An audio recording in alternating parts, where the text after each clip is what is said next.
Halo bro, jumpa lagi dengan Baistok. Ini ada dua PCB. Ini adalah perbaikan dari USDX yang ada menurut versi Baistok ya. Ini menurut versi Baistok. Ini masih menggunakan 7805 yang besar ya, through hole. Kemudian apa perbaikan selanjutnya? Di sini finalnya kita jadiin 4. Jika semula ada 3, sekarang 4. Ini 4 di paralel. 4. Kemudian apa lagi? Ada PTT out. Nah, ini ada PTT out. Jadi ini bisa digunakan untuk mengaktifkan booster. Ini active low, ini active low. Jadi kalau receive di sini ada tegangan 5 volt, ketika transmit ini menjadi 0 volt. Menjadi terkoneksi ya ke ground. Gitu. Ini bisa digunakan untuk mengaktifkan booster. Ini yang pertama, kemudian yang kedua sama tapi hanya versi ininya beda ya. Ini menggunakan SMD tapi SMD yang 7805, jadi lebih besar. Ini lebih besar daripada aslinya yang AMS 1117. Kemudian sudah termasuk dengan pendingin. Nah, ini pendinginnya. Ini kita konekin ke ground di belakang sana. Nah, ini di sini connect. Jadi sudah termasuk pendingin. Sama dengan yang ini juga. Nah, ini pendingin. Sudah termasuk pendingin. Atas dan bawah sudah kita konekkan. Gitu. Nah, kalau yang ini kita bereksperimen di sini di FST-nya. Jadi FST itu ada dua jenis, ada yang kompatibel dengan tidak kompatibel. Nah, ini dua-duanya bisa digunakan di sini.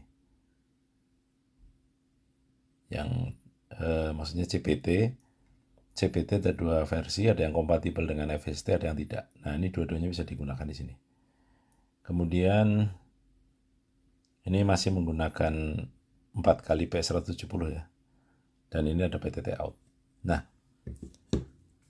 kalau menggunakan 4 kali PS170 seperti ini kita keluarkan 6-7 watt itu, ini nggak panas. Kalau yang 3 itu panas, nah ini nggak. Ini udah nggak panas. Gitu. Nah, PCB ini pun sudah kita tes ya, dua-duanya sudah kita tes. Nah, ini kita tes, ini normal semua. Ini normal. Nah, ini normal. Ini PTT out. PTT out untuk hidupin booster. Nah, ini ada 4 ya. 4 PS170, ini 6 watt sampai 7 watt itu nggak panas. Gitu. Ini yang versi menggunakan 7805 SMD. Nah, ini SMD. Ini versi sebentar satu lagi ya. Nah, ini versi 7805 yang standar.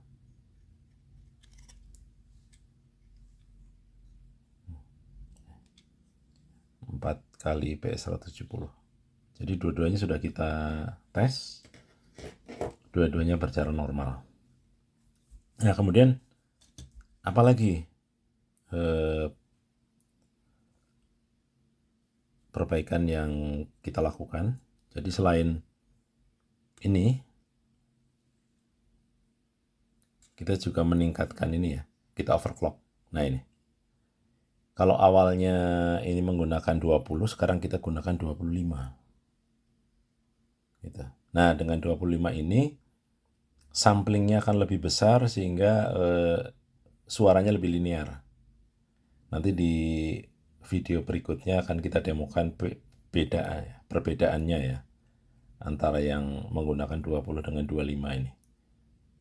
Jadi atmeganya kita overclock menggunakan 25 MHz.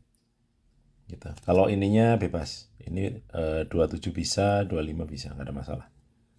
Ini 25, maka kita bisa mendapatkan suara yang lebih natural lagi. Gitu. Oke ya. Nah, mungkin ada pertanyaan kenapa kok buy stock yang diulik hanya yang ini saja gitu ya.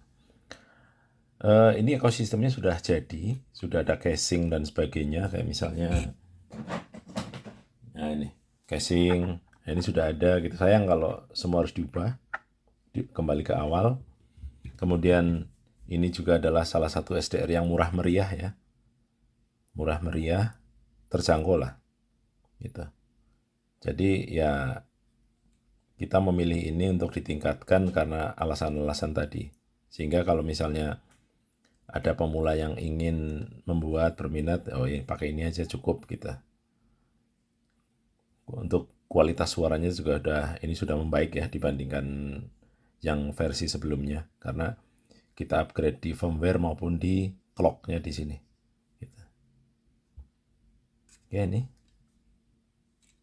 Jadi secara umum tidak ada perbedaan di ukurannya, hanya perbedaan di detail-detailnya. Ini kemudian, nah ini, di sini ada jumpernya untuk kompatibel dan tidak kompatibel untuk CPT, kemudian ini ada 4 PS dan ini. Gitu. Ini sudah kita tes. Ini tidak panas. Ya. Ini bisa menghidupkan booster gitu untuk men-trigger booster dan juga modulasi lebih bagus dengan adanya peningkatan di sini. Oke, itu saja. Ini sudah fix PCB-nya. Paling-paling tinggal kita cetak ulang. Oke. Terima kasih sudah menyaksikan.